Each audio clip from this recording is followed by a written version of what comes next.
आरक्षण हटाने पर राहुल गांधी के बयान पर वलसाड के सांसद और लोकसभा दंडक धवल पटेल ने प्रतिक्रिया दी। कांग्रेस के नेता और लोकसभा में विपक्ष के नेता राहुल गांधी ने अमेरिका में आरक्षण के मुद्दे पर बयान दिया। कांग्रेस की सरकार आएगी तो हम आरक्षण हटाने पर विचार करेंगे। राहुल गांधी के इस बयान को लेकर आदिवासी समाज में भारी गुस्सा देखने को मिला है। सांसद धवल पटेल ने वांसदा के कोंगी विधायक अनंत पटेल और भरूच से विधायक चैतर वसावा को चुनौती दी। अनंत पटेल और चैतर वसावा दोनों नेताओं को अपना रुख स्पष्ट करना चाहिए कि क्या वे आदिवासियों के हित के बारे में सोच रहे हैं। अगर अनंत पटेल राहुल गांधी के आरक्षण हटाने के बयान का विरोध करते हैं तो उन्हें कांग्रेस से इस्तीफा दे देना चाहिए। क्या चैतर वसावा की पार्टी आम आदमी पार्टी भी छोड़ेगी इंडिया गठबंधन? अगर आरक्षण मुद्दे पर बयान का विरोध हो रहा है तो चैतर वसावा को भी आपसे इस्तीफा दे देना चाहिए। आदिवासियों के मसीहा कहे जाने वाले दोनों नेता अगर इस्तीफा नहीं देते हैं तो हम मान लेंगे कि वे राहुल गांधी का समर्थन कर रहे हैं। आरक्षण रद्द होने पर एसटी, एससी और ओबीसी का आरक्षण खत्म हो जाएगा।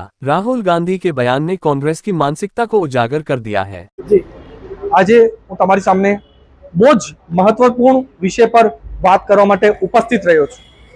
રાહુલ ગાંધી અમે અમેરિકાના ટૂર પર છે અને અમેરિકામાં એક ઇન્ટરવ્યુમાં ઓન રેકોર્ડ એમણે કહ્યું છે કે અમારી સરકાર બની એક સ્થિતિ પછી અમે એસટી, એસસી ને ઓબીસી નું આરક્ષણ કરવા માટે અમે વિચારશું।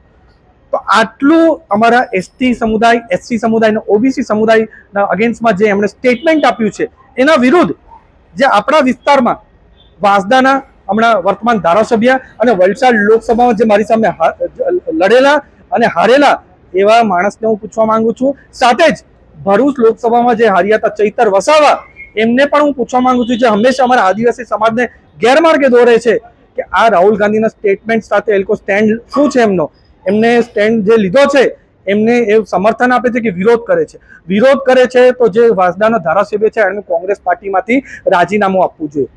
એ રીતે જ ચૈતર વસાવા જે આમ આદમી પાર્ટીમાં છે એમણે પણ પોતાનો સ્ટેન્ડ ક્લિયર કરવો પડશે અને સ્ટેન્ડ ક્લિયર કરવા પછી જો રાહુલ ગાંધીના વિરુદ્ધ હોય તો આમ આદમી પાર્ટી કોંગ્રેસ સાથે અલાયન્સ તોડે અને નહીં તોડે તો ચૈતર વસાવા આમ આદમી પાર્ટીમાંથી રેઝિગ્નેશન આપે। એ બંને જણા પોતાની પાર્ટીમાંથી રેઝિગ્નેશન નહીં આપે તો આપણે સમજી જવાનું કે આદિવાસીને હંમેશા ગેરમાર્ગે દોરવાનું કામ કરે છે અને રાહુલ ગાંધી જે એસટી, એસસી અને ઓબીસી નું આરક્ષણ કરવાની વાત કરે છે એની સાથે બંને લીડર પૂરી રીતે સહેમત છે।